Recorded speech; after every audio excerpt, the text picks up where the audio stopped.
Hey garage heads, welcome back to the 6th Gear Garage. Today I'm working on my latest project, the imported 1994 Land Cruiser VX Limited. One thing that bugs me is the ugly staining and discoloring around the rear view mirror. Rather than find another used mirror, I'm going to upgrade with this BOSCAM R2. It's a touchscreen dash cam, a backup cam, and much more.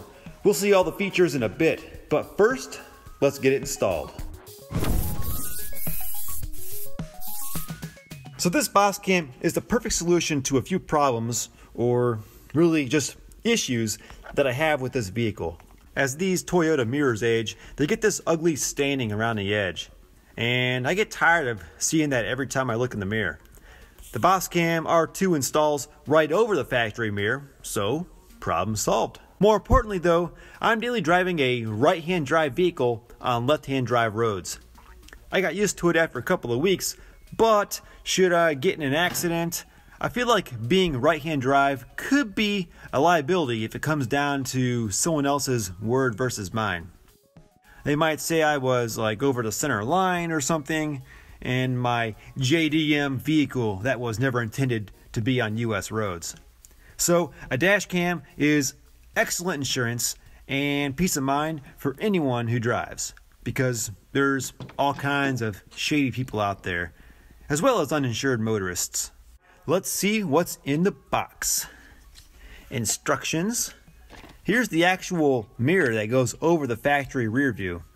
And this is a lot of technology. There's some plugs and a rear camera, but pretty much everything else is all inside of this unit. Here's the built-in front-facing camera. Down here, you've got, what's this? Long wire for the rear camera. The rear camera itself. Rubber straps. A little GPS box with wire and plug. Extra plate mount for the rear camera. Extra straps. And the 12-volt power cord. And that's everything you get. I'll put a link in the description in case you end up wanting one of these for yourself. So these rubber straps hold the BOSCAM over the factory mirror, and they just hook on top, wrap around the factory mirror, and then go around the hook on the bottom. Just like that. There we go. Wow, it already looks better. And the BOSCAM is a little bigger than the Toyota mirror too. It comes with a power cord that I could run all the way around here and down to the cigarette lighter, but I don't really want wires hanging around, and that's the only 12-volt outlet in the vehicle. So I picked up this optional Hardwire Kit, and it connects to the fuse box instead for a cleaner installation without any wires showing. The BOSCAM uses a Type-C power inlet, so I had to get the correct Hardwire Kit for it. Pull the cover off the fuse panel, and the 12-volt cigarette lighter is on the top left. I already have the fuse pulled. It went right there. Here's the piggyback fuse from the Hardwire Kit. It just plugs in the fuse slot and supplies a 12-volt positive to the dash cam. And because this is the fuse for the cigarette lighter, it doesn't use power until the key is turned on to the accessory position. And it just plugs right in. My Land Cruiser has this black rubber trim along the windshield, so I'm just tucking the wire behind that so it's hidden. It's a little tedious, but I just have a little farther down the A-pillar to go. Then once I get to the dash, I can run it down between the side of the dash and the door opening. A set of plastic trim tools works well to tuck in the wire without damaging anything. Alright, it's almost all hidden, and it comes out of the bottom here. And then the ground wire goes to this nut that connects to the body for a solid ground. And the positive to the fuse box. I'm going to tuck this extra wire up and away last with a zip tie after I make sure everything works. Next thing to install is the GPS sensor. And it goes from the mirror across the top of the windshield, down the A-pillar, and it mounts right here on the dash. I've got the wires all hidden for that. It mounts with double-sided tape, but I'll stick it on after I make sure everything works how I have it set up. Here's the rear view camera. It gets power from the mirror and has a signal wire for the reverse light that's built into the harness. So I'm going to start up here at the mirror and come down again. I'm going to run it along the edge of the floor by the doors, and that'll get me to the rear area where I'll run it up the inside of the back window. Right under the center of the LED light will be a good place to mount it. There's a separate bracket included in case you want to mount it on the exterior right above the license plate. The previous owner has a camera mounted here that came with the Pioneer radio, and it's not that great. Plus it's off center, so it's not really that useful when trying to back up something like a trailer. And this ladder was right in the way, so he moved the ladder over to the left a few inches, and it's not really mounted that well. So I'm going to mount mine high in center for the best view. But the camera is weatherproof if you wanted to mount it above the plate. I already added 2 wires on the driver's side, so I ended up running the camera wire on the passenger side, or left side on this vehicle. Get in there.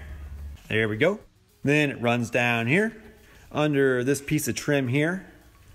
Then it continues on back here and runs up here and back into the cargo area and ended up right here. I ran some RCAs too while I had that trim apart. I plan on making a hidden subwoofer box where the factory 6.5 inch used to be. But back over here, the red reverse wire is connected into the harness for the reverse light. It's so slim, I just ran it right into the plug. Didn't even need to cut or splice into anything. Then the camera wire runs up the C-pillar trim and onto the hatch trim cover and over to the center of the LED brake light. I would have liked to have gone inside the hatch and through this factory rubber wire cover, but it turns out this headliner cloth is glued on at the edge and I don't want to mess that up, so this works for me. I just taped it in place until I figure out exactly where I want it, and then I'll stick it down. Here we go.